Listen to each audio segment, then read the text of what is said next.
Are you tired of life beating you down? Are you even more tired of your enemies getting the best of you?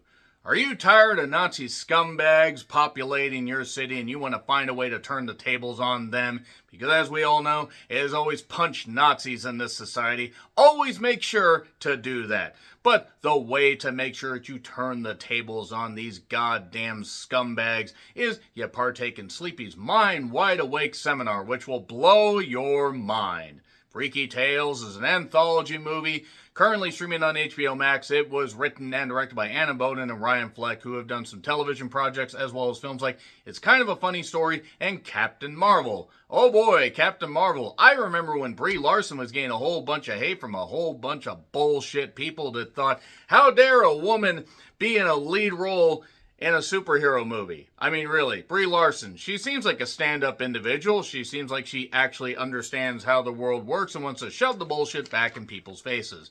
Speaking of which, Freaky Tales does that because it's set in Oakland, California in 1987, as opposed to Oakland, Texas, or Oakland, Maine. Or Oakland, Nome, Alaska, which I don't actually think is how that would work. I don't think you'd have two city names in a state, but that being said, there's Eric Sleepy Floyd. If you're unfamiliar with him, he scored 29 points in one particular quarter in a very big NBA game, which is really fucking hard to do, even as somebody that has not watched the NBA in a while. That is really hard to do in 12 fucking minutes, but he was really goddamn good. This is a fictionalized version of his character, or of the man himself. And this version is played by Jay Ellis. By the way, in a pretty good role, I will say that. You have Pedro Pascal as well as Clint. You have the guy, hi guy, Ben Mendelsohn, as well as Ji Young Yu. I always have to make sure to not put the U before Young. She was in Until Dawn, K-Pop Demon Hunters, and really has had quite the 2025. You should check out K-Pop Demon Hunters, by the way. Not Until Dawn, because that movie's pretty shit. Marshawn Lynch is in this as well. Tom Hanks has a brief role. And also you have Angus Cloud in his last role. Unfortunately, he passed away in June of 2023. He was also in Abigail. I'm not that familiar with him, but a lot of people were torn up, and he was only 25 when he passed away, so that's a little bit too young.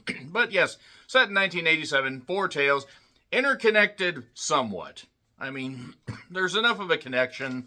I will say that as far as anthology stuff, or, you know, and it's not like VHS anthology where they're just all like this and maybe there's a connection like there was in one of the later entries. There's scrolling text explaining how there's cosmic green stuff in the sky that, you know, it's like a shade or like a hue over Oakland, California, and weird stuff's going on and what the fuck is happening. And then we get Four Tales, basically. We center around a Warriors. Yes, the Warriors from 1979. Warriors come out and play a... That's the only version you're going to get because I really don't feel like trying to hit the high notes this early, and also with my voice being completely shot from years and years of doing this. And that being said, we get a punk rock show interrupted by Nazis, and then we get violence. And then we have a second tape that involves a rap battle that I feel is the weakest one. Not that the rap battle is necessarily bad, but I feel it's kind of the weakest one. The third one involves Pedro Pascal as kind of a hitman, so to speak. And Tom Hanks is a video store owner. And that ties into something that factors into the fourth tape, which is The Legend of Sleepy Floyd, which is just basically Jay Ellis having some fun in this role. That's all I'm going to say as far as non-spoilers and everything. It's not what I would call a great movie. There are moments that are quite fun. I feel the first chapter and the last chapter are the best. Third chapter starts to pick things up a little bit, but I don't know. There were certain things about this that pushed me away, and then there were certain things that pulled me in. I could have seen this in theaters back when it got a limited release. Unfortunately, I didn't. Time got away from me, and I just wasn't able to do it. But I will say, as far as the aesthetic, as far as the violence, the goopy violence, and Nazis being, you're basically getting what they have coming to them, that's always a good thing. If you are a Nazi, fuck you. I will tell you that you deserve absolutely everything bad that, karma-wise is coming your way because you're a hateful monstrosity. And yeah, this is basically the same as a Nazi group. So, I'm going to get into spoilers, by the way. There's a few things to talk about, not a ton, but it's on HBO Max if you want to check it out. 3, 2, 1, and spoilers now. So, there's the side topics. It's like a infomercial thing where he's talking about harnessing these powers and everything. This green lightning, go green lightning. You're bursting up the quarter mile, green lightning. Go green lightning. And there's chapter 1 is strength in numbers. I do have to say that Young Yu does look good as a punk rock, as a punk rock girl here, and I think she has a bright future in Hollywood. So I'm interested to see what else she does. These Nazi guys interrupt this punk show, and then everybody decides to basically band together after possibly hiring some off-duty cops to take care of, or to, monitor this situation. There's lots of blood. There's a thing that Tina, G's character, uses. It's like almost like brass knucks. It don't look like brass knucks, but we'll call them brass knucks anyway. Actually, it's like a spiked, wristband, but uses them and has the green hue about it and stuff like that, which is kind of funny. I will say that much. And also, there's a couple characters that, shouted at these Nazis coming out of a theater. They get a little bit later on, or they get factored in a little bit later on. So they beat up a lot of them. I'm not saying that everybody in this group of stand-up individuals, punk people, exactly, come out totally unscathed, but they manage to chase them off because there's strength in numbers, and also, again, punch them. Punch them repeatedly. I don't incite violence. It's just, realistically, this is exactly the kind of movie that you can get a little bit of satisfaction seeing, even if it's just fictionalized stuff. And then the green lightning is around, and then we see Lucy and Tina, basically together for a brief time. We see animated versions of themselves into the second movie, or the second tape, and it's, Don't Fight the Feeling. And it's this rap battle where these two girls basically work at an ice cream shop. There's the guy who's very, very creepy towards them. By the way, I do have to say Ben does a very good job with that. And they get invited to this club to basically partake in a rap battle against this guy Too Short. Whoever the fuck he is. I don't know who that is. I believe the guy's doing the narration. This tape was okay. It wasn't my favorite. If it was a VHS anthology, it'd be the weakest one. I mean, they had some good beats, I guess. Soundtrack's pretty good, by the way. More green lightning. Marshawn Lynch is driving a bus, and they go up into the sky. Man, those Greyhound routes are insane. And then there's another one. Chapter 3, basically, is Pedro Pascal as Clint, who lost his wife, and his baby is not doing well. He's a hitman. We go 24 hours ago, and he basically is trying to collect money from a guy at an underground poker game. There's somebody watching this whole deal. And it turns out to be somebody from Clint's past.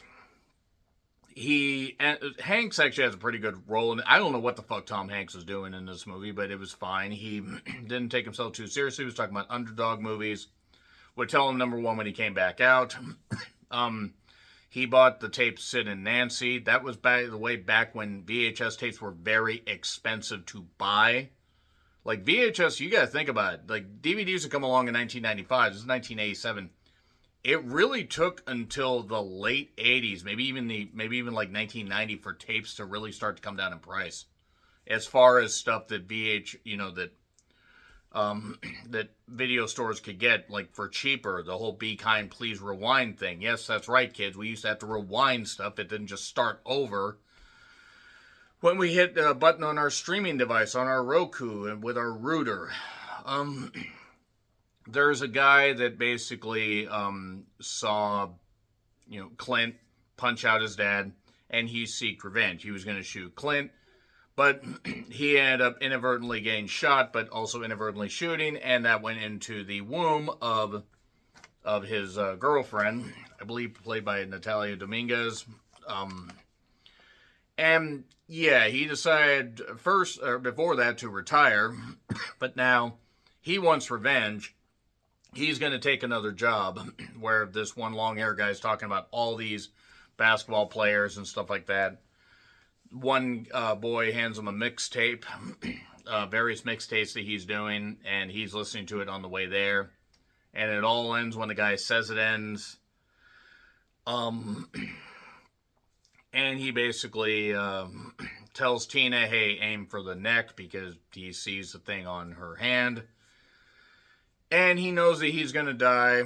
He talks to the cop guy, and then he gets a call finding out that his daughter is alive, so he's going to live on. More on that in a bit. And then we go to Sleepy Floyd for Chapter 4. Angus Cloud, by the way, sounded like he was not doing very well in his last few roles. Apparently it was drug issues, but man, if that was an example of his acting, I wish he had gotten help, because maybe he would have sounded better.